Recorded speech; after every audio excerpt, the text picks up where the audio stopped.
Hey everyone, welcome back to the All Music Matters in That podcast. I'm your host, Brian. Today, welcome a special guest close to Chicagoland, if we want to joke about that. We got Asphalt Jungle. How you doing today, brother? I'm doing great, man. That's good. And hopefully my computer doesn't go too crazy. Might freeze at some points, but we'll see how it goes. But how you been recently? What's new?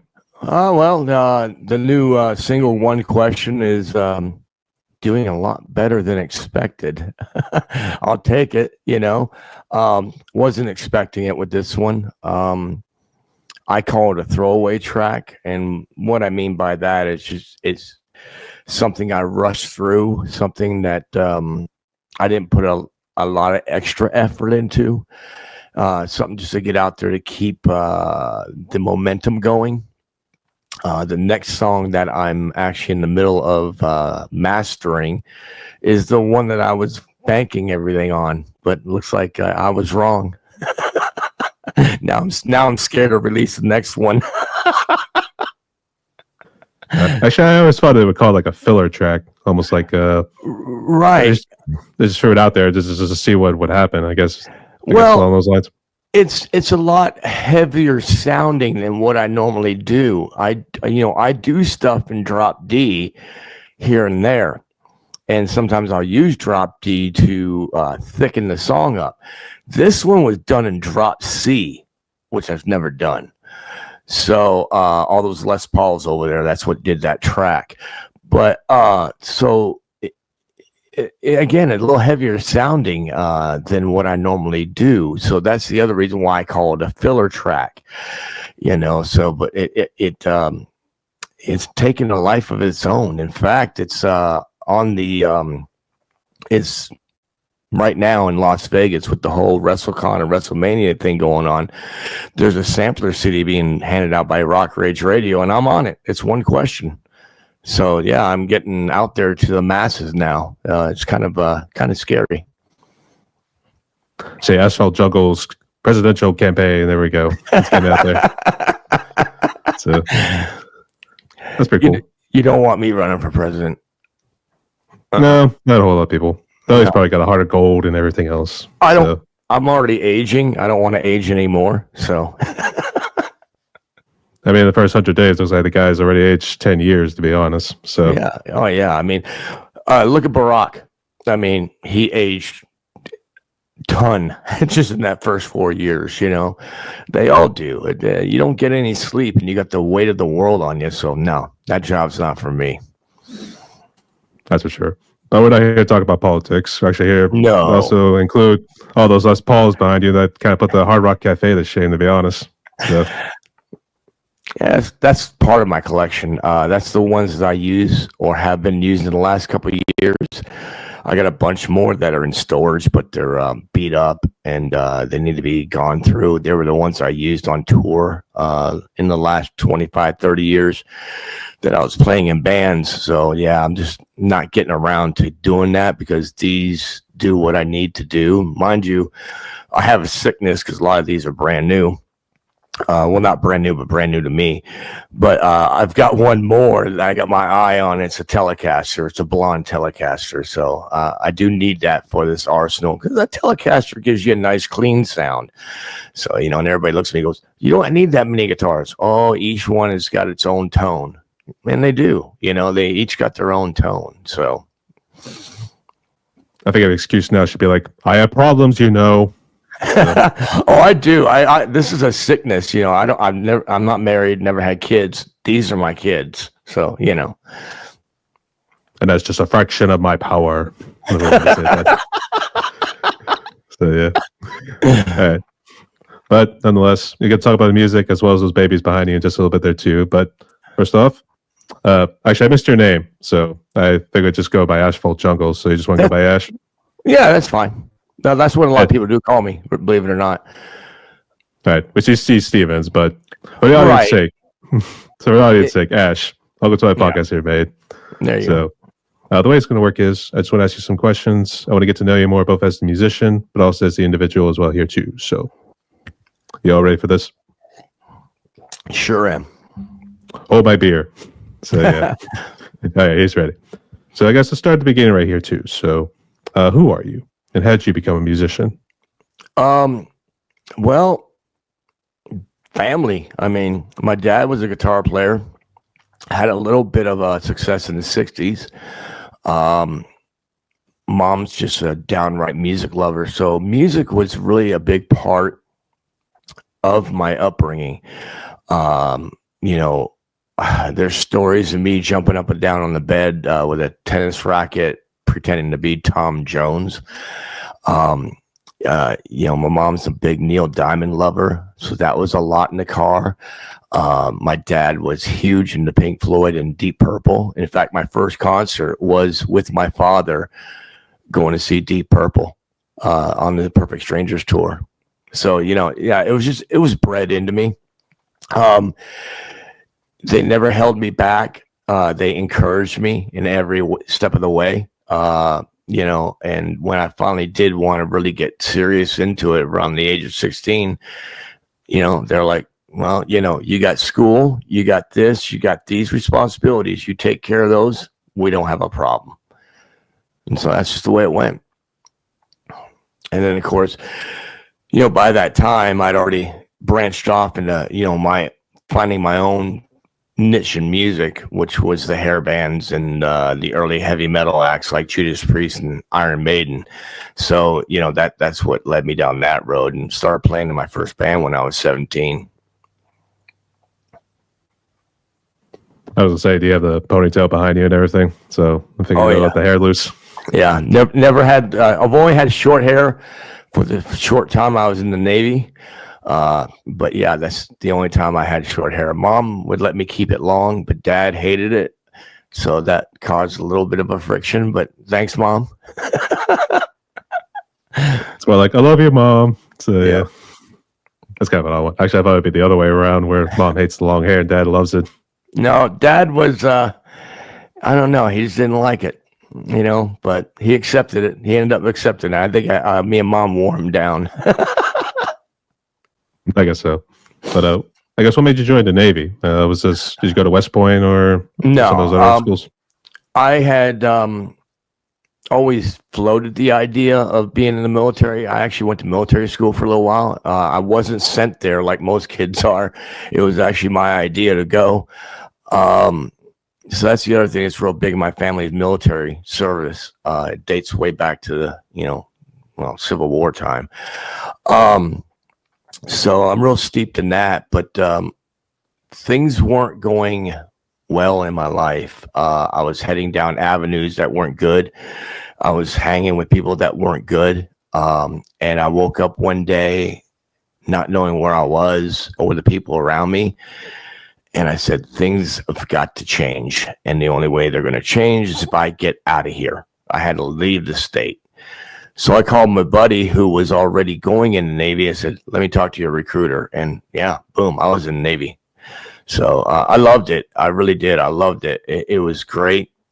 It was an awesome experience. The only reason I left was they started cutting the bonuses, which wasn't that big of a deal to me, but they wanted to send me into another MOS, which is you're rating what you do.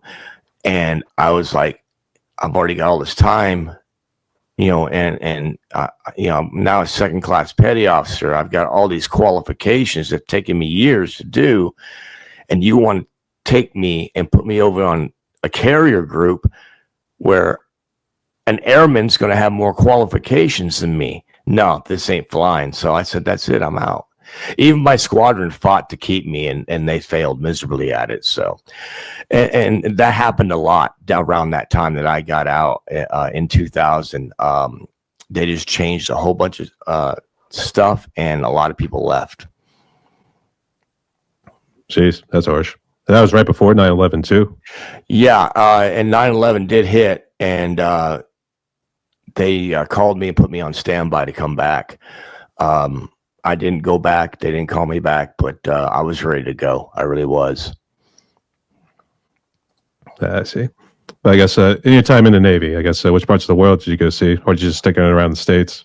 Oh no, I went around the world. I mean, and the cool thing is I never quit music during that time.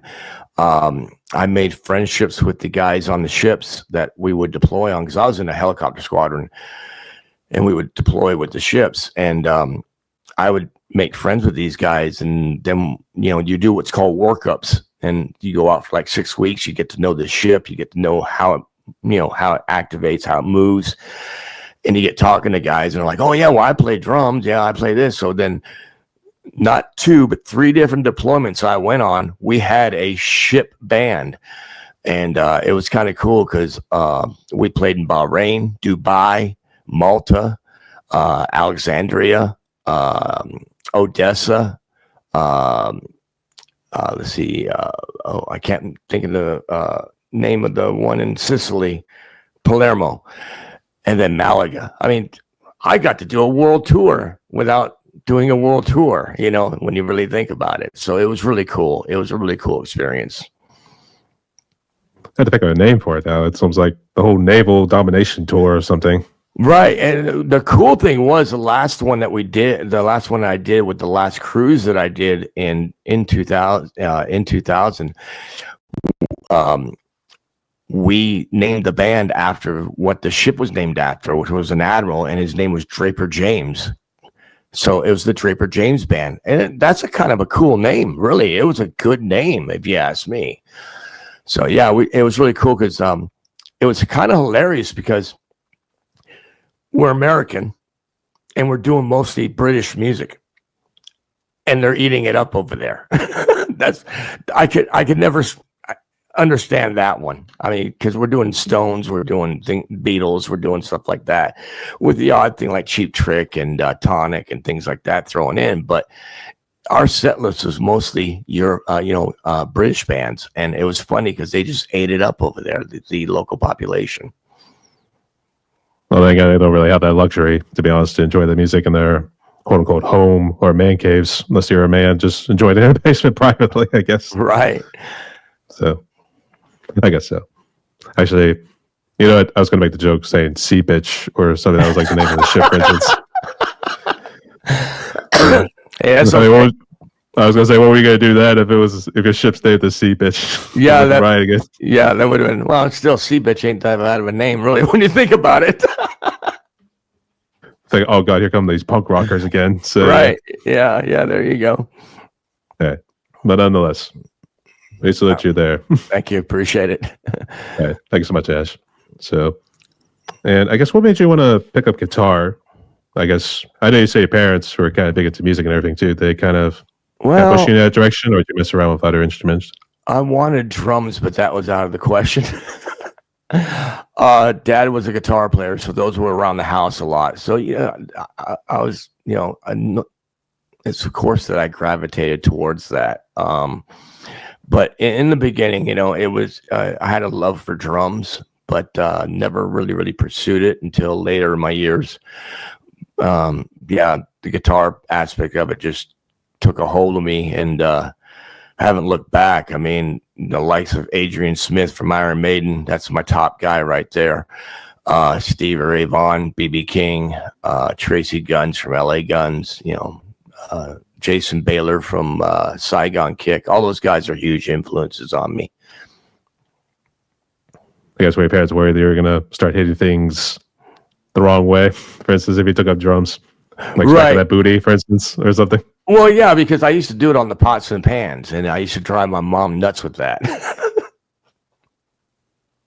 Here come the belt and the spanking afterwards. So, yeah, exactly. Actually, do you have your own drum set now, or is it like electronic pads nowadays? Yeah, I got an electronic kick. It's a TDK 50 rolling set. Oh, you're a Roland boy. All right. I'm actually one too. All right, cool. Actually, mine's a Roland VAD 706. Okay. So, all right. So let's go ahead and jump into Asphalt Jungle. So I guess, what's the history behind it? Well,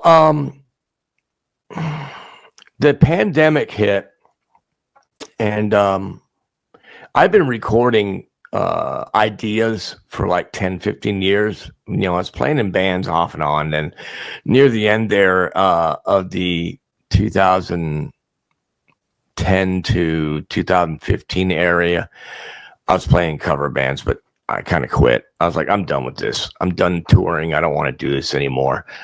And so I kind of took a hiatus, but I kept putting down ideas on my laptop.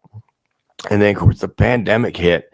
And at the same time that the pandemic hit, I got a chance to, I call it a promotion, but I'd be coming out of the field, going into the office to be a technical advisor for the company I worked for. But I had to move from Texas to Chicago, which I was not up for, because I am a Texas boy. Even though I've been raised, Canada and South Carolina and all that, once I landed in Texas after the Navy, I called it home. And I was not up for the move, but I did it because I thought it was the right career move for me. So I came up here to the Chicago area and started really getting serious about getting all the equipment and recording equipment, things like that. I thought, you know what? Everybody's doing this online. Maybe I can do it. And, even right now, I don't care about making it big. I don't care about any of that. I'm just happy that somebody listens. That's all I care about. I just want to put some stuff out that somebody likes. But again, going back to the pandemic thing, that's when I really started doing it. And that's when Asphalt Jungle was born. And it's born out of my favorite movie. It's an old film noir movie starring Sterling Hayden called The Asphalt Jungle. Of course, I played with the words the way I did it. But yeah, and I figured, okay, I'm just going to do this. I'm going to do this one-man band thing, and maybe I'll collaborate with other people. And yeah, it's been a labor of love. It's my passion. But it's not my day-to-day thing. I'm not a band. I'm not going to tour. People ask me all the time, and I shut them down immediately. I'm 55 years old. I don't want to be Keith Richards. Okay. I don't want to be out there with a big gut on stage trying to look like a rock star. It's not what I'm about now. Do I miss it? Yes, I miss the fan reaction, but that's it. That's all I miss. I don't miss the long nights of practicing with the band members. I don't miss the long nights of getting along with the band members. I don't miss traveling from town to town. I don't miss any of that. So that's why I won't do it. I've had many bands contact me here in this area if I would come on board with them, and I'm like, nope, sorry guys. I'm a studio musician now, and that's all it is. Basically, you turn into the Steely Dan, whatever you think about it nowadays. So yeah, well, I took a page from Alan Parsons to be exact. That's the guy who I look to do this kind of thing, but in a hard rock way. I see. But the other argument is, hey, I did a whole world tour while on a Navy boat. So right, who can say they did that? So I've toured like crazy back in the 1990s and the early 2000s. I did a lot of touring. Had some bands that were on the cusp, but things just didn't work out, and in a way I'm kind of glad they didn't, because there was a lot of alcohol and substance abuse going on, and I was involved in all of it. And I look back on it now and I'm like, how am I still alive?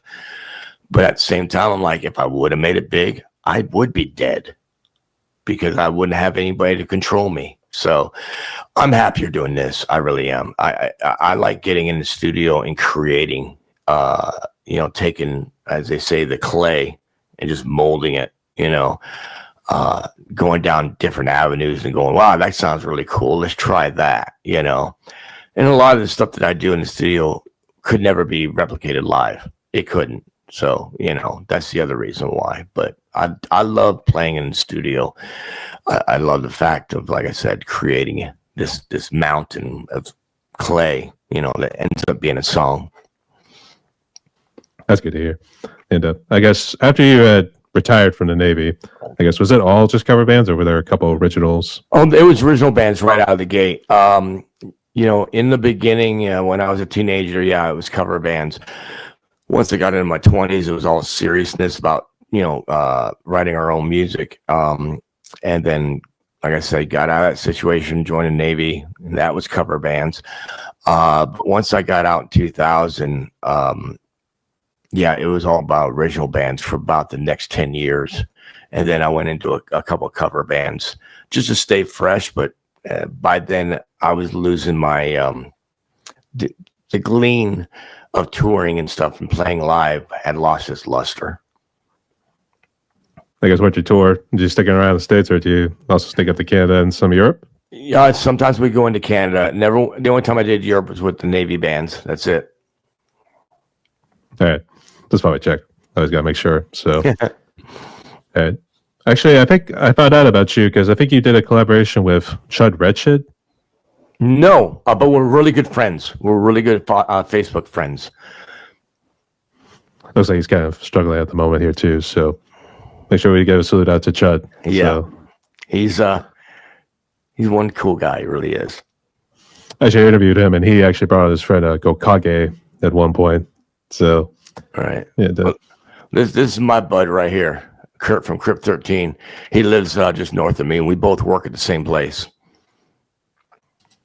that's pretty cool.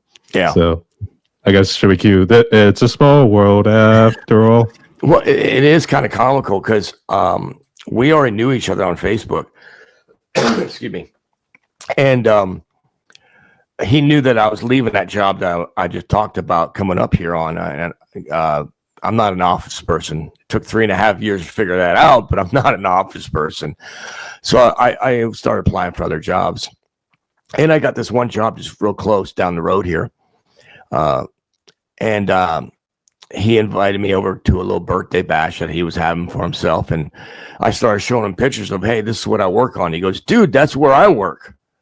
I'd already been working there 6 weeks and didn't even know that he worked there. So yeah, we've since that time we've become really, really close, really good friends. And yeah, speaking of collaborations, we are throwing around ideas here or there and not, we're just trying to find the right thing to do. Because he does more of an industrial metal type sound, whereas I'm hard rock. Don't take anything away from Kurt though. He loves the same music I do. It's just that he knows his niche and that's what he does. But yeah, we are looking to do some collaborations here soon of originals and maybe a cover tune. The way we want to do it, we want to do an Asphalt Jungle song where he's featured, and then we want to do a Crypt 13 song where I'm featured. So that's what we're trying to nail down. Actually, before coming on with you today in the studio, which this is, starting to do the rough mix on a collaboration I'm doing with Connie from Detour. She signed at Curtain Call Records. We're doing a cover song. It's "Find Your Way Back" by Jefferson Starship. She just laid the vocals a day ago, and I got them to me, so I've been playing around with them and stuff. But I hurt my finger. I don't know if you can see that. Sliced it really good, peeled it back. So no guitar playing for me for maybe about a month. So yeah, so it's actually kind of a happenstance because now I can focus on producing stuff because I'm constantly picking up these bad boys behind me and start writing something new, and then I, let the other stuff go, and then I, go, well, I got to get this out, and then I rush to it. Now it's like I got the time to get some finishing touches on songs. But yeah, I got a new one coming out probably. Well, I was hoping for May, but with the finger thing, I can't do the video. So probably June. That's going to be Electric Nights, straight up hard rock tune, and then probably June or July we'll release the collaboration with me and Connie. Keep himself busy. So that's pretty good. Yep. Was that on the job, or was that just too much playing? On the job. Oh my god. Yep. That was scary. Yeah, it was. Because there was a lot of blood. And thank God it's not this hand, but still it's my picking hands and my picking finger. So today I'm letting it dry out, but luckily we all thought I was gonna need stitches, but it looks like it's healing. It's going to be a scar, but it's going to heal. Thank God. So, yeah. All right. That's good to hear. So, I guess while we're on the topic of COVID, because I know you brought it up right there too, and it seemed to be the whole birth of Asphalt Jungle. I guess outside of the music wise, I guess how was it for you personally and family wise? It wasn't because I didn't live too far from my parents for one thing, so that wasn't a big deal. Work wise, I was essential, so it didn't really stop anything for me. The only great thing about it was there was no traffic because I lived in Dallas, Texas. So it was kind of weird at first driving around Dallas Fort Worth and not having a car near you at 8 o'clock in the morning. But it was also enjoyable. So, but yeah, so it didn't impact me too much because I think, like I said, I was an essential person in my workplace, and there were customers that needed my expertise that were also essential. So it kept me busy. So other than what was on social media and on the news, it really didn't affect me. It really didn't. That's good to hear. Did you ever get real sick? I guess I did. You get the COVID bug. So well, I got COVID when I moved up here, but right before the COVID shutdown, I got strep throat and was down for a week and a half. Yeah, that one was bad. So, but I sidestepped. I didn't get COVID until I moved up here to Chicago. And then I get COVID. So, and I had the shot. So go figure. Hey, the body needs to adapt and overcome, as they would say. Yeah. All right. But all seriousness, good to see you're doing well there, mate. Good to have you along here for the ride here, too. Yep. So, but I guess, when did you move up to Chicago? Was it a couple years ago? 2021. 2021. Mm-hmm. Okay. But I guess, how was the music scene in around Dallas? I don't know how long you lived in Dallas, but I guess, Dallas. Whew. I mean, when I first moved there in 2000, holy crap. They had a section of town, I can't think of the nickname of it now because Ybor City's coming to my head, but that's Tampa. But anyways, they had this area downtown, off to the side of downtown, that just had club after club after club after club after club. And the streets were packed and there were bands galore. And I was like, whoa, this is the next Sunset Strip. And it could have been. It really could have been. It was electrifying going down there on Friday nights. Deep Ellum, that's the name of it, Deep Ellum, which it's still there. There are still some clubs there. But Laura, I can't remember her name, Laura something, was the mayor at the time, and she wanted to shut it down. She wanted an arts district. So she pretty much shut half of it down and did her arts district. And guess what? That thing's growing weeds now. So that failed miserably. But the Deep Ellum thing could have been huge. It could have been, like I said, the next, coming of like the Sunset Strip. Because I've been to the Sunset Strip. I've got cousins that live out there. So I used to go out there and visit them. And I've been to Sunset Strip back in the late 80s, early 90s. And yeah, it was off the chain. And when I saw Deep Ellum, I was like, I thought I was back in California. I really did. That's how crazy it was. And it's sad that it's not that big anymore. But there still are some good clubs in and around Dallas and Fort Worth. There's some great music. Everybody talks about Austin, but Austin's more of a college town, college music, independent type college music. It's not really a rock scene. It's got a great blues scene. Don't get me wrong. One hell of a blues scene, which I love. But for hard rock and rock, you go to Dallas. That's where you go in Texas. That's where the heavy metal is made, if we wanted to say so. Yeah. Well, you got Drowning Pool. I mean, think of them, and then of course Pantera way before that. But yeah, Drowning Pool was one of the bigger names that came out of Deep Ellum itself. They were a Deep Ellum, type band. I thought Pantera was Arlington. Yes, and the thing that people don't realize is you got Dallas over here in the east, you got Fort Worth over here in the west. There's 46 miles of Arlington, Grand Prairie, and everything else in between it. So they call all that DFW. So yeah, Pantera is an Arlington band. They cut their teeth in Arlington, but they also played the clubs in Dallas too. So basically, conceived in Dallas, if we wanted to say in a sort of joking manner. So Right, because now there's a lot of clubs in Arlington, Grand Prairie, Grapevine, Frisco, all those places now. But back then, when they were coming up, not so much. They were little dive bars, but they weren't rock clubs. The rock clubs were in Dallas because Fort Worth has got the Stockyards, and that's country music. There are some rock bands that do play down there, but you got to be rock. You can't be hard rock, heavy metal. Now, there are some places in Fort Worth that cater to that, but, I'm talking about the big ones down there in, downtown. So like,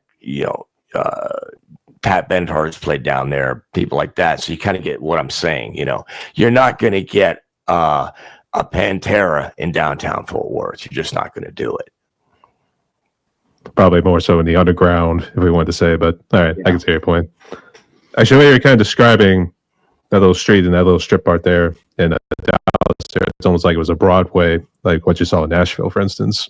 Maybe a lot bigger because I don't know how to compare. I've never been to Dallas. I've only been in the airport once, but never been to Dallas. I've been to Austin. Yeah, Deep Ellum. It wasn't just one street; it was about 3 streets, and it was like this big, like I don't want to say it wrong because I'll get it wrong, but so many blocks around, and you had tattoo parlors, you had everything down there. So you would just park somewhere in city parking, walk the 5-10 minutes to Deep Ellum, and then it's like have you ever been to Mardi Gras? I mean, that's what it's like. It's the streets are filled, the cars aren't moving. You do not take your car. Well, back then you didn't take your car down the streets where Deep Ellum was because the people spilled out in the streets and everybody just had a good time. Maybe a little too much of a good time, but at least it's a good time. So yeah, I'm glad I got to experience it before it kind of shriveled up to what it is now. That's kind of tragic there too. So, I mean, it's one thing to have art, but it's like you want art, restaurants, entertainment, and then music. Those are 4 things you need to make a city happy. So yeah, she could have went about it a lot different. I mean, a lot different, and it could have worked. I think your hard rock and metal guys kind of scared her. I think that's a thing. So. Well, yeah, but they were trying to say that gangs from South Dallas were hanging out there. No, they weren't. South Dallas wasn't too far away, but they weren't hanging out down there. And if they were, yeah, they were selling drugs to the people who were going to Deep Ellum. I'm sorry, I'm not going to sugarcoat it, but was anybody getting stabbed, robbed, or murdered? No. So there wasn't. They went down the dark alley. So yeah. Yeah. So yeah, it was ridiculous. It really was. All right, let's hope it gets on the up and end. But I guess the music scene in Chicago. I guess a couple of years you've been here. I guess what you think of it so far? I don't know a lot about it, so I've been relying on Kurt because he's born and bred here. Because I'm west of Chicago. I'm in DeKalb, where Northern Illinois University is. And Kurt, he lives in Rockford, which is where Cheap Trick's from. Now, Rockford, they have a rock, movement going on up there. They really do. I've been to a couple shows. Me and Kurt just went to one. Friends of ours, Solar, who just did an album release party, and that was off the chain. It was a lot of fun. But yeah, so that's really all I've experienced here is the Rockford scene. I have been into Chicago. I saw Maiden at the United Center, things like that. But I do hear from people I know and people I'm friends with about all these other music events that go on around Chicago that are just off the chain. And I need to take part of them. I really do, just to experience the culture of it. That's good. Actually, I've interviewed a good number of people out of Chicago here too. So check out some of these groups, and you can let me know if you know about them. But there's Bond of Iniquity. His name's Nate. There's the Rise and Fall. There's 4 people in that group right there too, but they are a hard rock. Let's see. I want to make sure. Invisible Cartoons. trying to make sure I keep it. This is what happens when it's the weekend here too. The memory doesn't work too well. Right. So I'm sorry if I forget anybody, but I'm sorry it's the weekend. I had a long night. So plus the computer kind of stressed me out here too. So you probably see why. So there's more cartoons. Draw a blank right now. I don't want to do an awkward silence. It's all good. It's all good. So, but you know who you are. So I've interviewed a good number of you guys. So all the Chicago bands I've interviewed. So there's a couple you can check out right there too. All right. And maybe collaborate at some point. Yeah, that'd be nice. Or just go see them play and get a friendship with them. That too. So keep on rocking out there, Chicago and Dallas. So Yeah. actually, did you ever get into hockey at all? Get see the Chicago Blackhawks and Dallas Stars? I'm gonna piss a lot of people off. You just named two of the well, one of them I hate severely, and it's gonna crack you up. I don't really hate Chicago Blackhawks, but they are my rivals. But I hate Dallas Stars. I'm a St. Louis Blues fan. I'm a diehard. So sorry, Dallas. I would say, was that where you born and raised? No, I was born in Missouri. Well, yeah, St. Louis is in Missouri, but I don't know nothing about Missouri. We left before I was even a year old. We trekked up to Canada, and I was raised in Canada. We left when I was 18 and moved back to South Carolina. But me being raised in Canada, yeah, there's the hockey element right there. So it was the Toronto Maple Leafs and the Buffalo Sabres is who I'd always go see. But for some reason, I took a liking to St. Louis Blues, and I think it's because I'm a St. Louis Cardinals fan too. But I got that from my dad because he's a Cardinal fan. He was a Cardinal fan. He was a New York Yankees fan. But something about the St. Louis Blues, I just levitated to them, and I've been with them since 1978. So I'm really showing my age now.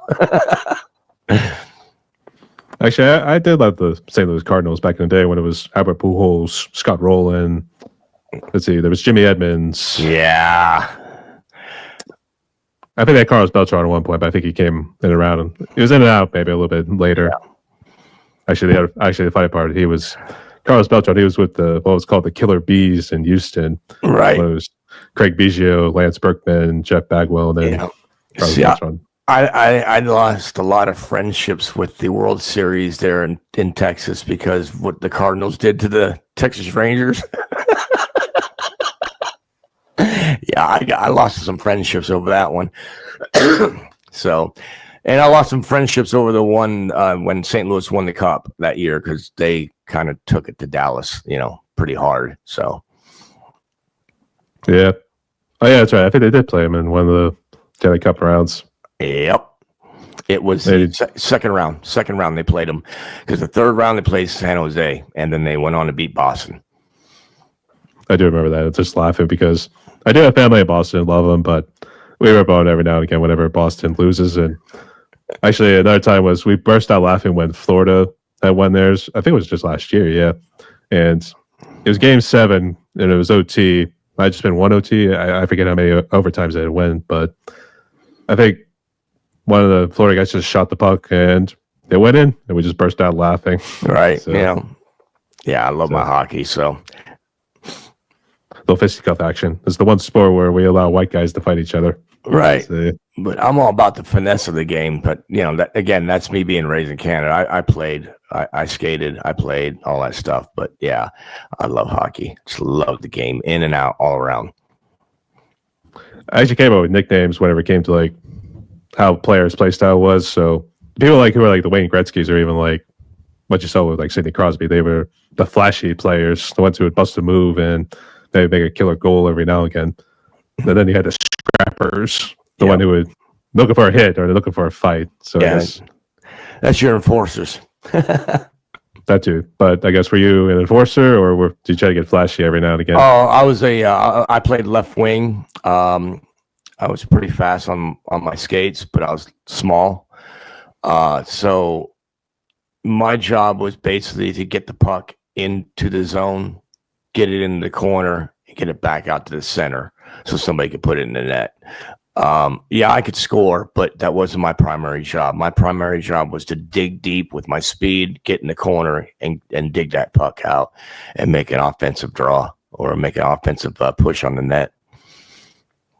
And like I said, it lasts till high school, or did you? Yeah. After high school, it was over. My size, I wasn't going to make it.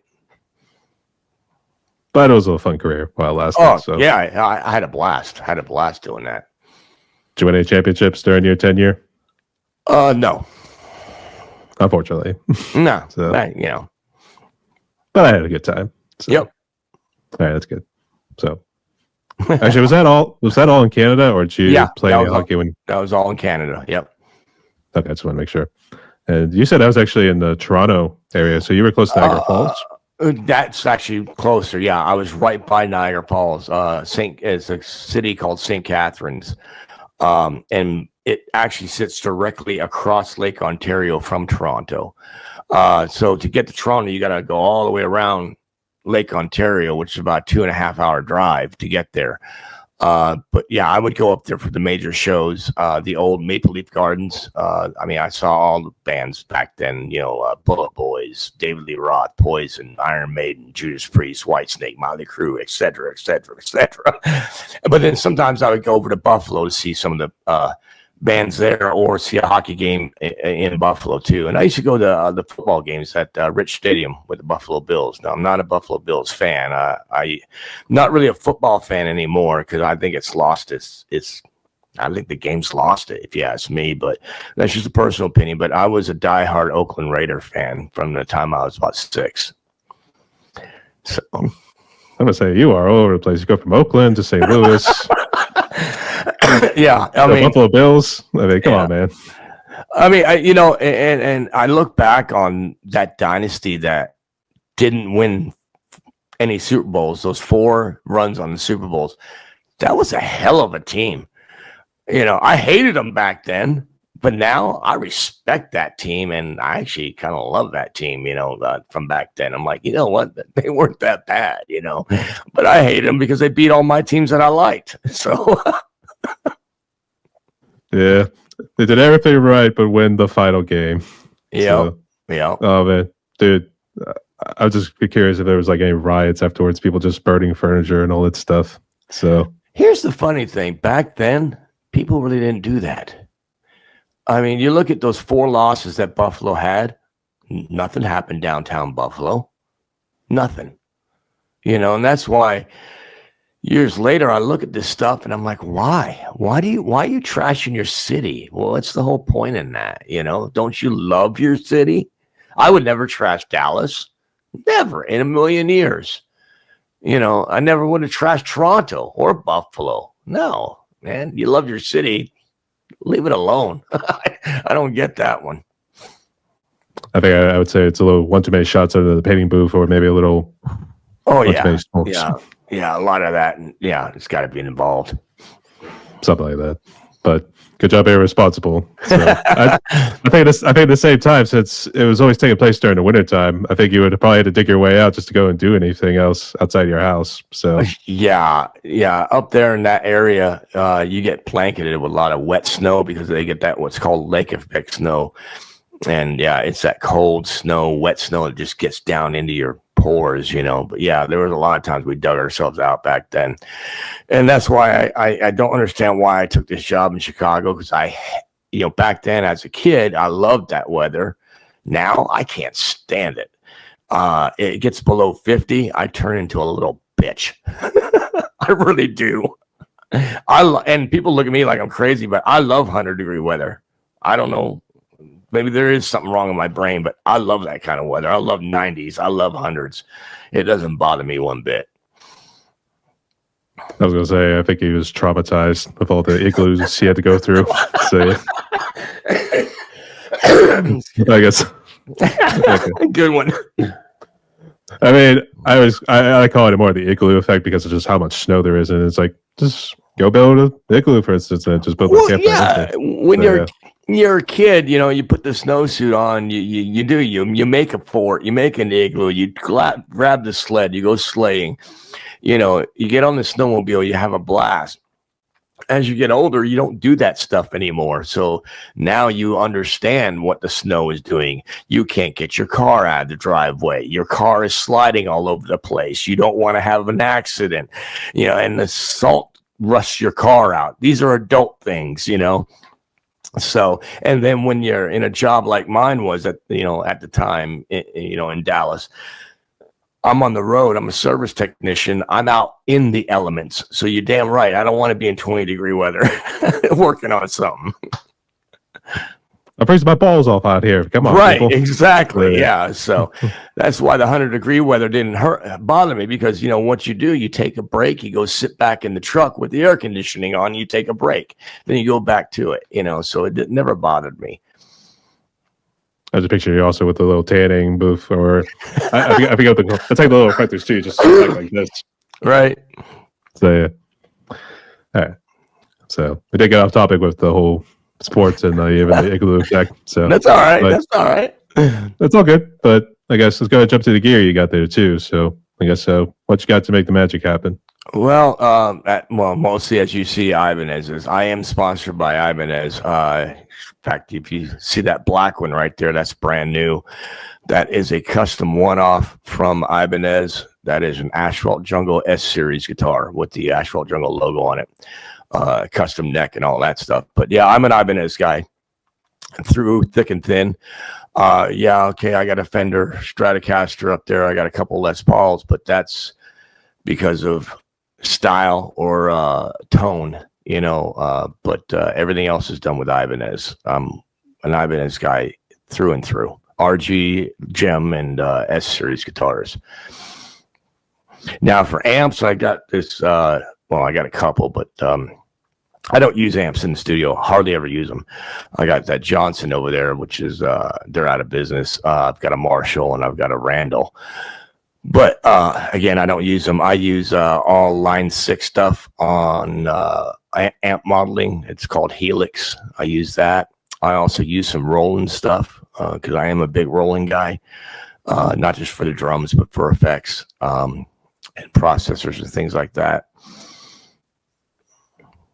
Do you do any vocal work? Is that what you use there for vocal wise? No. This I bought this. I used to have a radio show called Let the Hair Down Power Hour, which I just stopped doing it. It was too much time, taking up too much time, and because I'm a perfectionist, is what everybody says. So every 2-hour show I would do, it would take me 15 to 20 man hours just to get ready for that show. So yeah, it was just getting too much into it. No, I've got a really nice vocal mic over there, sitting in the corner. God, I can't remember what brand it is now. I know, and it came from Austin, Texas. That's the funny thing about it. But yeah, I do vocals, but I'm not the greatest vocalist in the world. I know that going into it. I'm better suited for doing harmonies, backup vocals, and things like that. But I trudge along and I do what I can. And if I can't do it, I go find somebody that can for me. Yeah. Actually, you got a little bit of a sore throat recently, or no? This is why. Kids don't smoke. This is why. Yeah. So. I see. So I guess this radio show, was it initially kind of like a side project, or I guess what was it about? It was about my love for music. For one thing, there was two elements to the show. So the first element was I was going to play all the old stuff from the 80s and early 90s. But I wasn't going to play what you hear on the radio. So if I played a track by Rat, you weren't going to hear Round and Round. You were going to hear, something like Nobody Rides for Free, a lesser known or deeper cut. And then what I was doing was I was pairing that up, those artists up with the newer artists that were doing hard rock.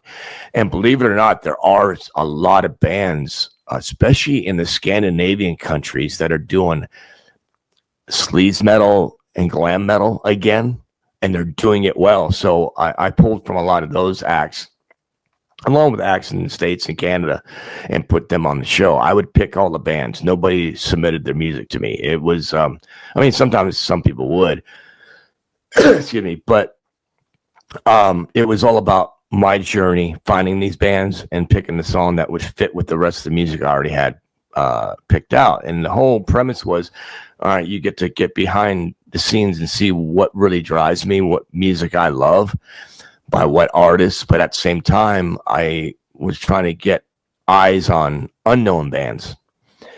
And yeah, it just became too much work. And not to sound like a sourpuss, but a lot of the bands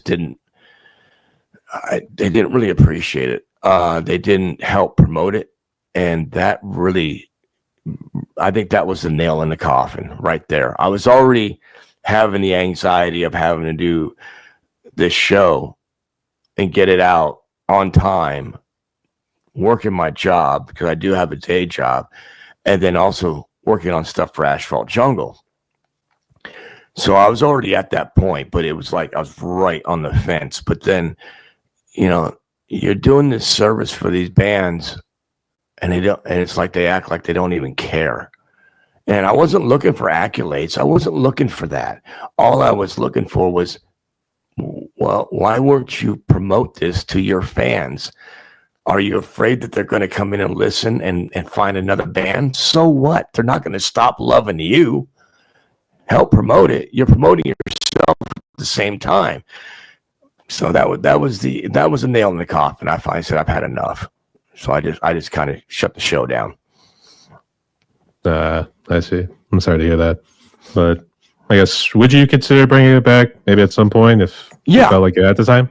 Yeah, and the doors are still open for that with a couple platforms, because I left amicably, gave them my reasonings, and I would love to bring it back. I would still stick with the platform I was doing, trying to help these bands out.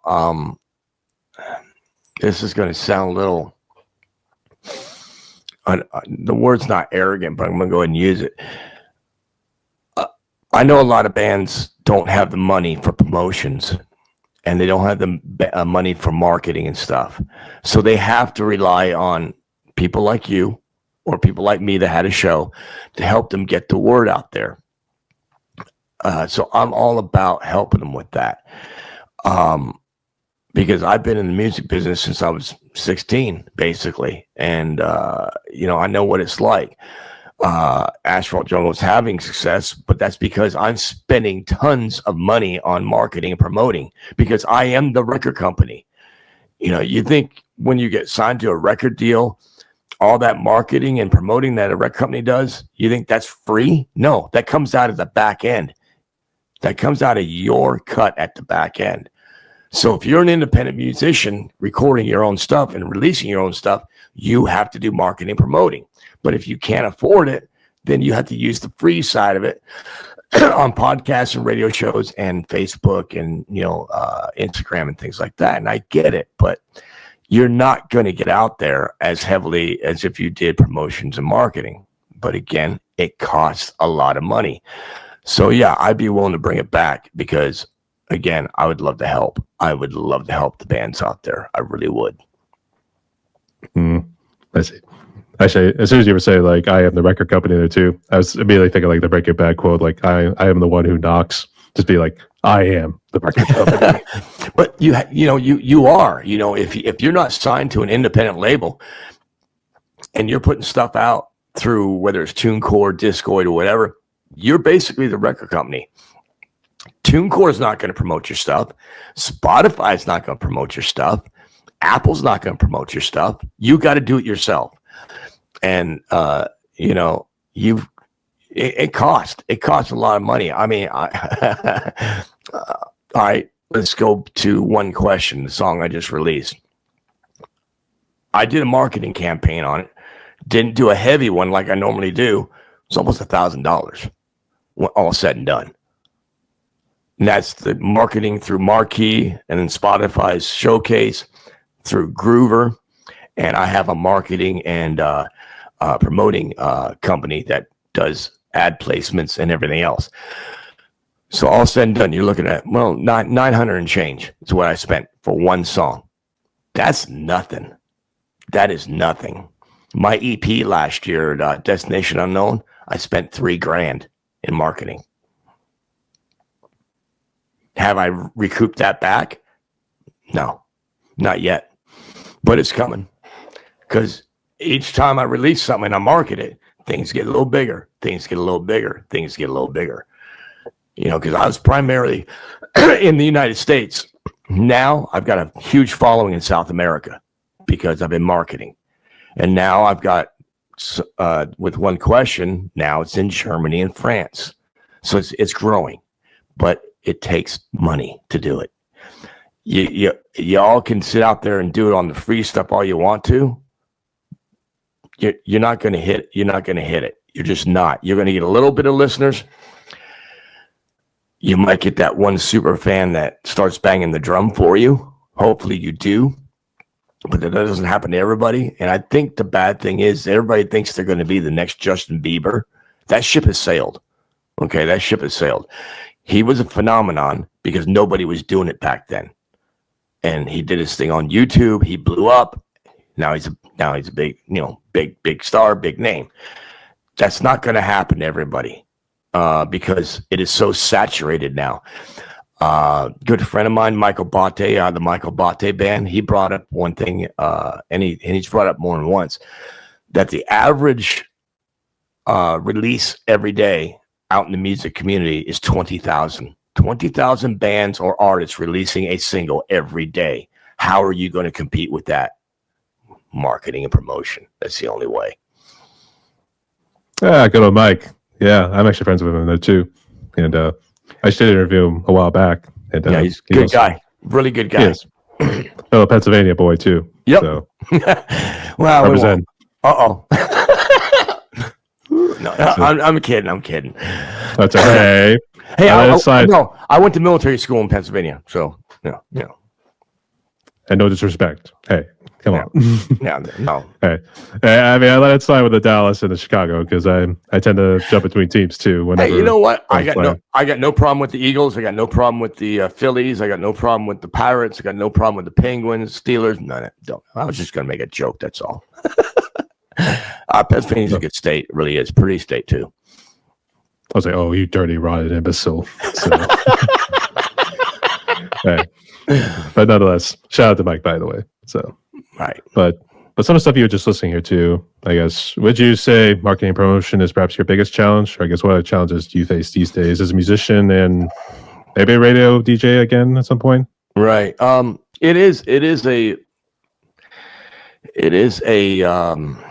It's a full-time job on top of having a full-time job. Creating the music, getting it done, getting it mastered and all that, that's all one thing. You can do that at night, you can do that on the weekend, you can do it whenever. Marketing promotions, once you start doing it, it takes over your free time because you got to stay on top of it. If you don't stay on top of it, it falls off. You will fall off no matter how much money you spend, because if you're not interacting with the people who are helping you with the promotions or the people that are putting you on playlists, and you're not doing like what I refer to it on my radio show is you're not promoting them and you're not promoting, saying thank you for you doing this, you'll lose those contacts and they'll shy away from you. So it's an everyday thing. It's, it depends how far you want to take this. You want to be, the next Metallica, or you want to be the next, Coldplay. You got to get serious. You better get some money. You better get some investors if you don't have it, because it ain't going to happen. It's just not going to happen. I'm going to tick a lot of people off here, but Facebook is not the place to grow your musical brand. It's not. I'm sorry. It's just not. I mean, look at the numbers. I'm not going to mention any of these artists because I respect the hell of them and they're friends of mine.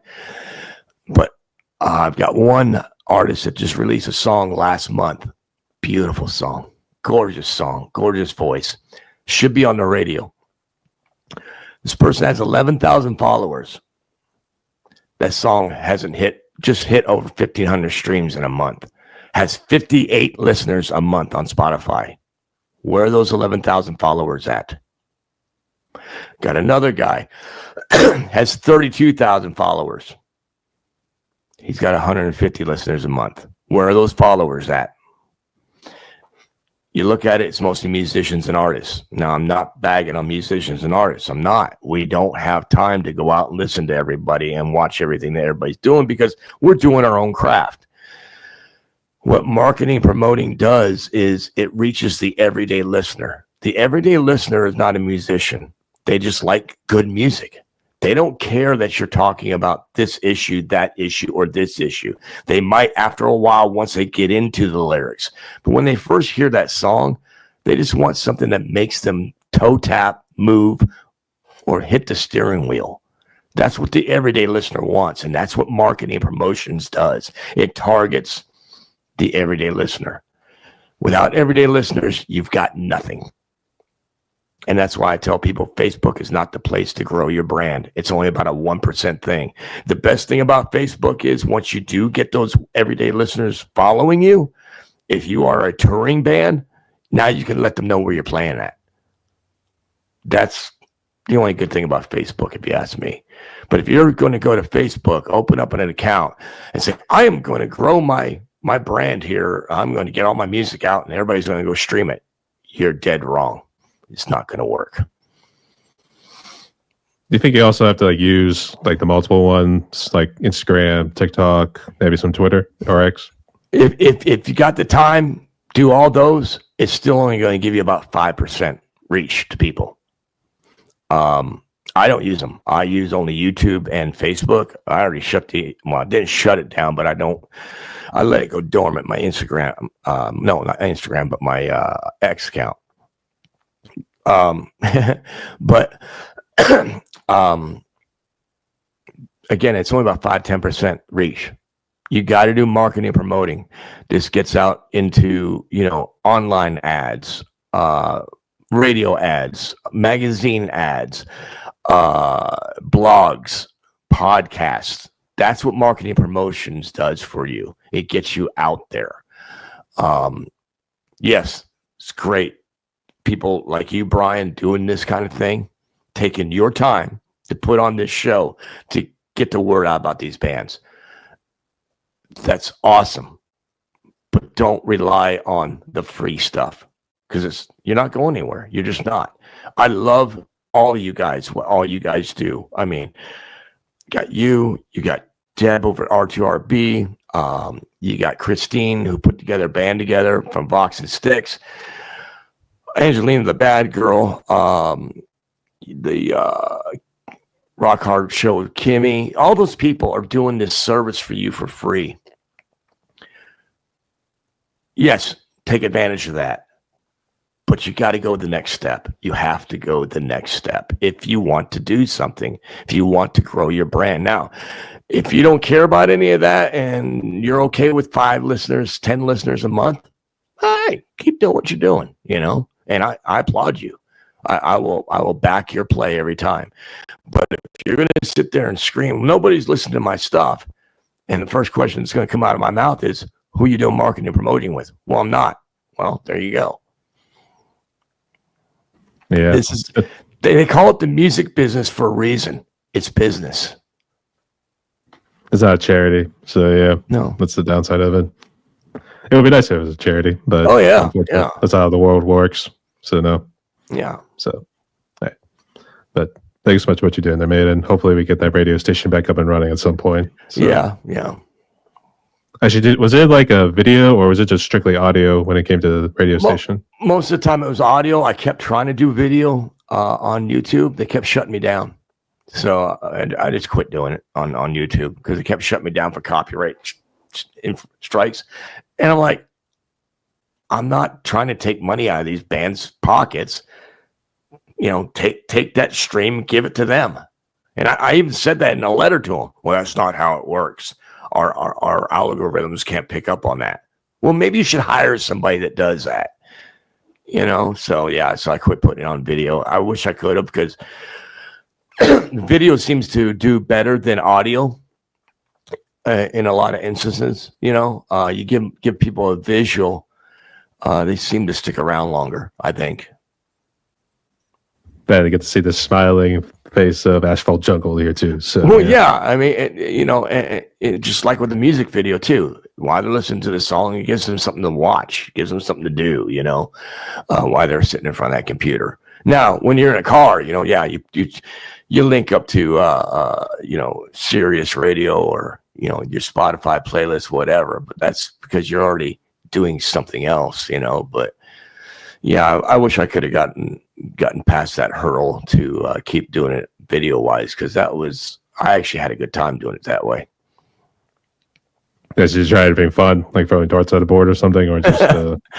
Well, me and Kurt started doing some things where we were going out doing like little segments and stuff, and that's what the fun part was. And we were going to gear up and start interviewing like this Chicago area bands. Is what we were going to do. And we still are going to do it. It's just not going to be on my radio show. We're just going to do it together, me and Kurt. It's Kurt's show. I'm co-host and producer of the show because I want to help build his brand on YouTube, and I think this is the way to do it. So we'll have these short little segments of us going around showing you places to play, places to eat.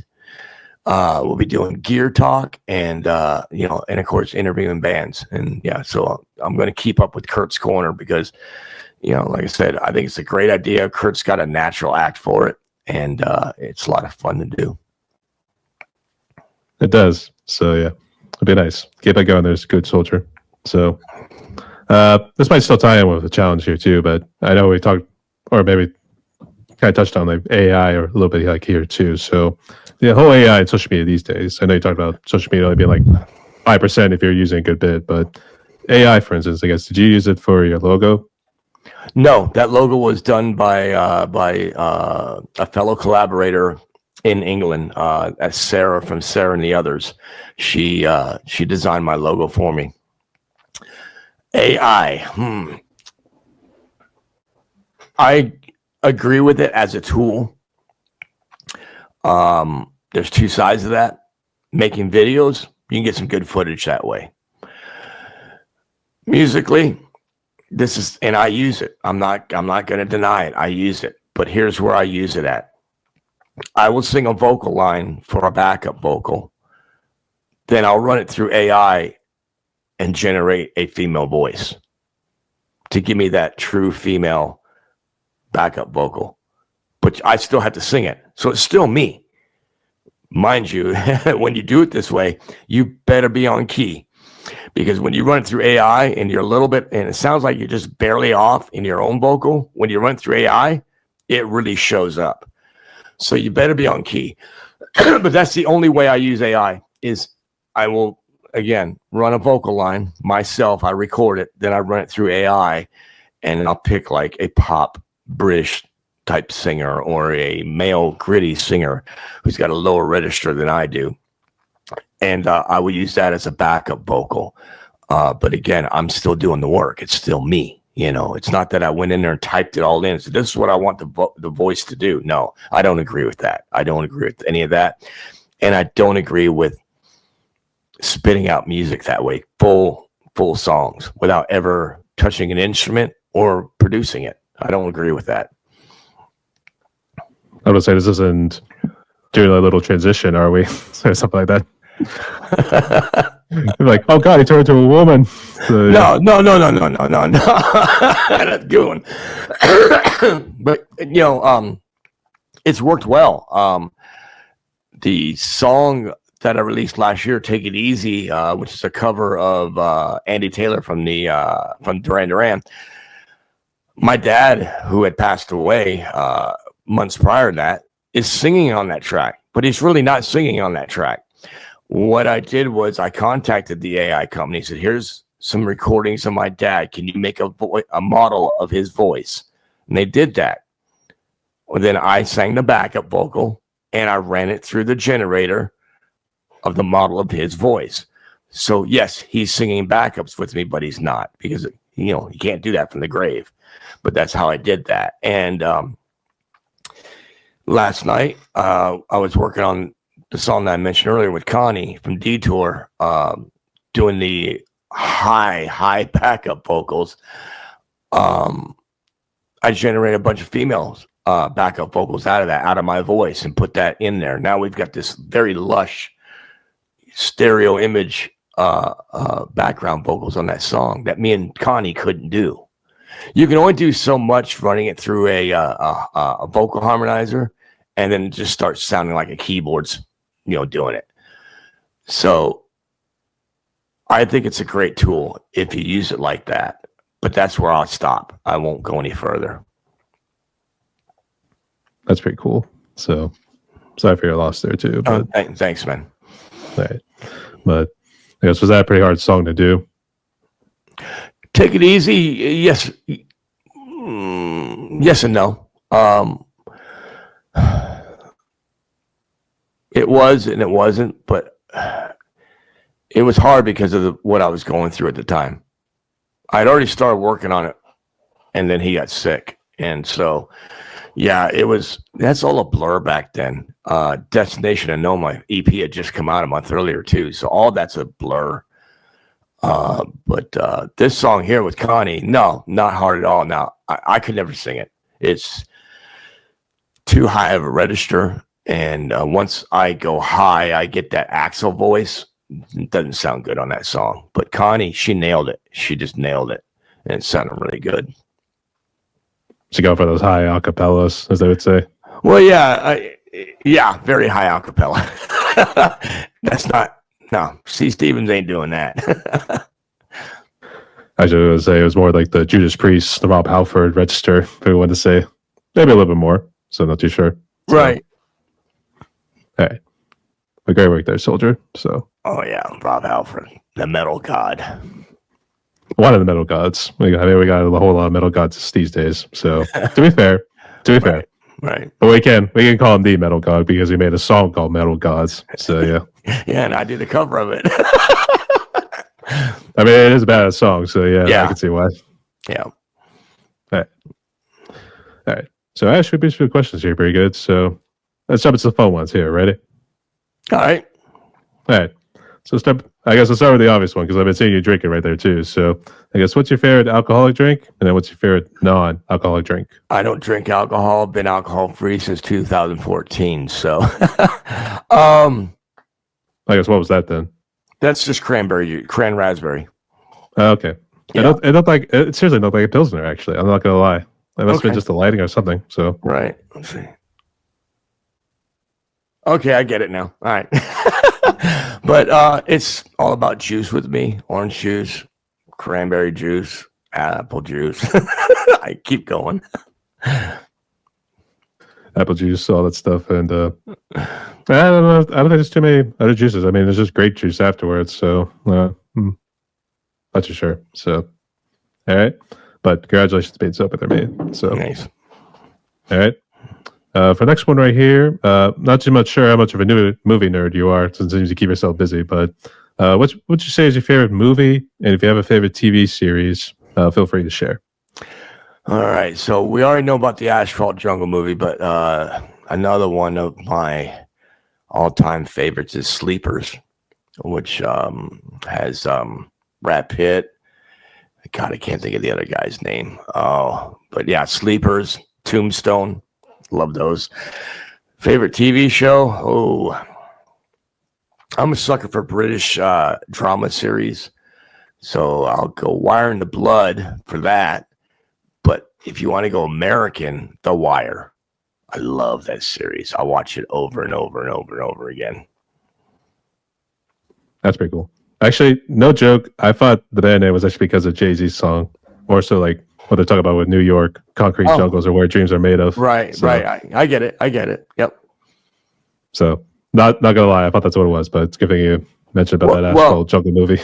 There was a song in the 80s. I can't remember the artist's name, but the song was called Let's Go All the Way. And he says the line there, living in the asphalt jungle. So, I guess it's been with me ever since. I just didn't realize it, They planted a seed that very day. Yeah, they did. Somehow, I mean, it stuck around. I don't know. It's so weird. Like, because for me, I do a little project with a friend of mine out of Texas, TJ Garcia, aka Waiting at the Bridge, and I know who you're talking about. yeah, actually, our band group is called Demiurge, and literally, it was because I heard the song Demiurge from Meshuggah, and I was always curious about it. And when I found out it was like a godlike being that created the universe, for instance, it was like, that's just too good to pass up. No, So, yeah, that's pretty cool. So thank you, God, that whole deal. Yeah. All right. But all great choices there too. And let's see. What would you say is currently your favorite food? It's always Italian. It's always been Italian. Will always be Italian. Pick a dish. The damn Italians are taking over again. So, I think Caesar would have had less trouble if he just gave everybody Italian food. There you go. There you go. We take over Europe and probably take over the Mongols that way. Yeah. So, problem solved. There's no fall of Rome then. So, There you go. Yeah. Actually, it's so weird because the majority, every time I usually bring up, the majority of the time is going to be like Italian food, usually some sort of, usually sushi or some sort of Asian food. And then like Hispanic seems to be like a close third. Oh, I love Tex-Mex. Don't get me wrong. I love Hispanic food. I love Tex-Mex, but Italian's at the top. And then third would have to be Mediterranean, Greek, Southern Spain, places like that. Can't forget about them gyros from the Greeks. Oh, So, yeah. Yeah, I love a good gyro. I really do. Actually, I've done mine with chicken. I tried lamb. I just couldn't do it. So I've had it with lamb, especially when I was in Turkey and Greece when I was in the Navy. It's an acquired taste. I like mine with beef or chicken. I was like, you didn't roll into Constantinople kind of. I think it was a song about Constantinople. It was kind of meant to be like one of those fun ones you probably heard in school, for instance, since it was like history class. And I guess because it changed names from Constantinople to Istanbul. Right. And then just because of the history lesson, because it used to be called Constantinople at one point, it's meant to be like one of those fun songs. I was thinking like, you were playing that song rolling into Istanbul, were you? So probably not. Right. I wish I could remember the band name, but I know what song you're talking about. I know the song. It's that comical song. Yeah, I know that one. It was like you can't go back to Constantinople. Yeah, that's it. Like that. That's it. Yeah, that's it. Yep. Something like that. So, all right, great choice. All right, this one's gonna put you on the spot, but here's what we do. You can pick one choice or the other one, but if you have a favorite song of all time, you can feel free to share it there too. Otherwise, if that's too much, list your top 5 bands, regardless if they are considered mainstream or independent. I'm going to name top 5 bands while I think of my song. So it's All About Saigon Kick with Me, Brother Kane, the Goo Goo Dolls, Iron Maiden, and the Beatles. Those are the guys I pull from. Favorite song of all time? Whoa, that's a hard one. I'm going to have to go with Alexander the Great by Iron Maiden. Oh, that's a surprise.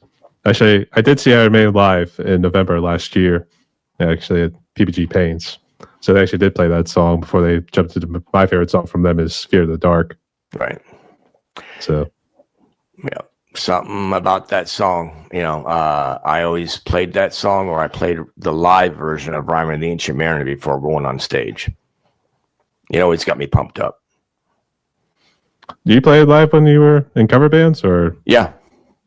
I'll do. Mm-hmm.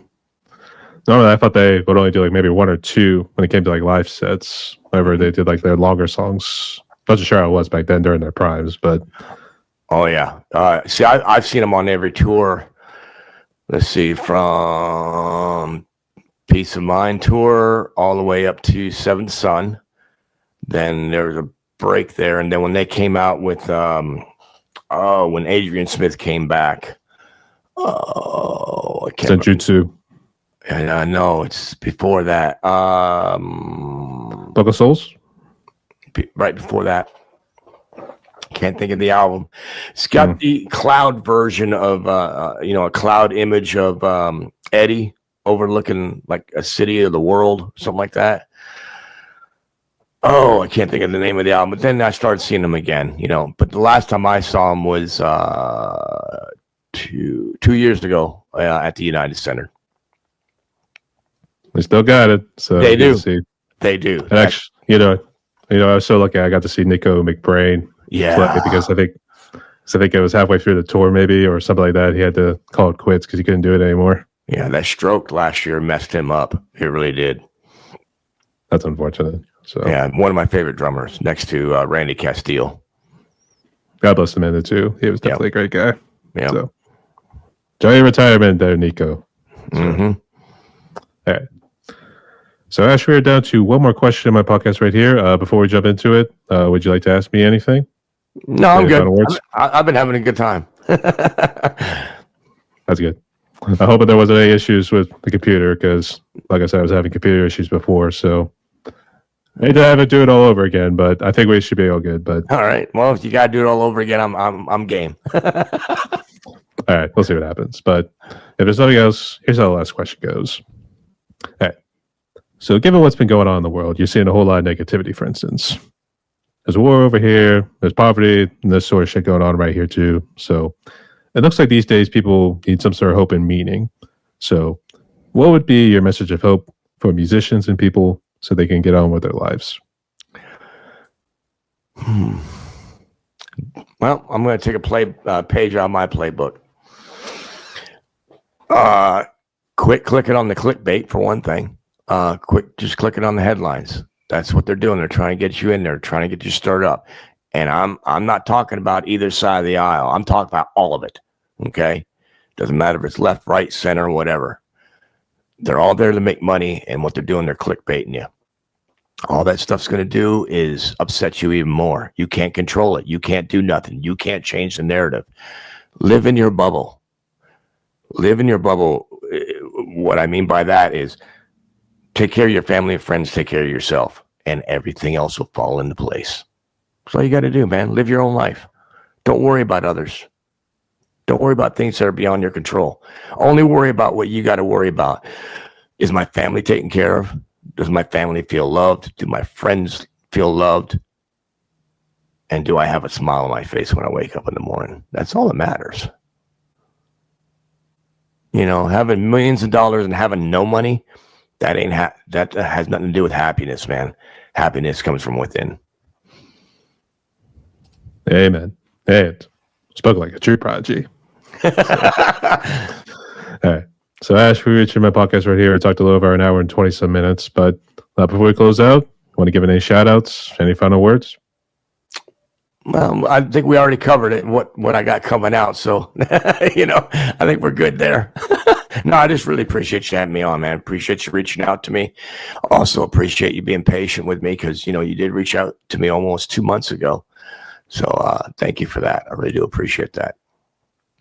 It's like, I know, man, but what the hell? So, yeah. You're all good. All right. But you're all good. So I understand. And obviously, it seems like you are keeping yourself busy with all the music and that's coming out. I guess, is there any release dates? I don't want to spoil anything. Not yet, because the whole finger thing, that's what messed it all up. I mean, Electric Nights would have been released next month, but I can't do the video, because I actually want to be in this video. A lot of my videos, I don't get in because it is time consuming, but this one here, I need to be in the video and, playing my guitar, blah, blah, blah, all that kind of stuff. But so that's why that's going to be put on the back burner more towards the June release. So yeah, just keep an eye out for it in June. I'm pretty sure that's when it's going to come out. You got to do the windmill more often, I guess. Just improvise it up and wrong. So. Yeah, those days are over. My shoulders can't take that stuff. I guess not. But just for the audience sake, can you just list what social media and streaming platforms you're on so I can check you out and interact? Yeah, of course, Facebook. you can either friend me at C Stevens, or you can follow me at Asphalt Jungle. YouTube, Asphalt Jungle. This is the official site. And I have a webpage, asphaltjungle.com. All right. But after the interview here, just stick on just a little bit here too, because I just have some extra questions I just need to ask real quick. So, All right. but to close out like this, everyone, my guest today was Ash, hailing from the lovely land of Chicago, though he is still a Texas boy at heart. Just kind of joking right there too. So, all right. But he is part of his own group, Asphalt Jungle. So make sure you go hit up both socials, all streaming platforms. Keep your eyes out for some new music this coming June, and I guess let's go support our brother out there too, as well as whatever collabs he's doing out there in the world as well. So, Ash, thank you again so much again for coming on here, mate. So you stay safe. Rock on. Thanks, Brian. Appreciate it, man. No worries. But wait, I did a quick pose. Stay tuned, y'all. All right.